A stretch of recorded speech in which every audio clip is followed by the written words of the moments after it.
सोने के गिलसिया में चीनी शरबतवा पिए के बेरिया पिया गैला कवले जवा पिए के बेरिया पिया गैला कवले जवा पिए के बेरिया जब हम जनती पिया जया कवले जवा चोराई लेती ना उनकर कलम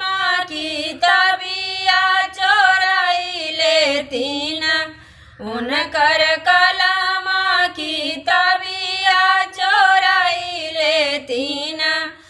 अपने चोरवती सासुओं के लगवती लगायो देती ना माई बेटा में झगड़वा लगायो देती ना माई बेटा में झगड़वा लगायो देती ना सोने के गिलसिया में चीनी शरबतवा पिए के बेरिया पिया गैना कवले जवा पिए के बेरिया पिया गैना कवले जवा पिए के बेरिया जब हम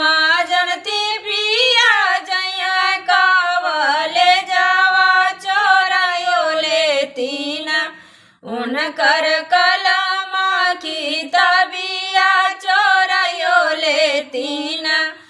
अपने चोरवती ननद के लगवती लगायो देती ना भैया बहनी में झगड़वा लगायो देती ना भैया बहनी में झगड़वा लगायो देती ना अपने चोरवती जेठानी के लगवती लगायो देती ना देवर भाभी में झगड़वा लगायो देती ना देवर भाभी में झगड़वा लगायो देती ना सोने के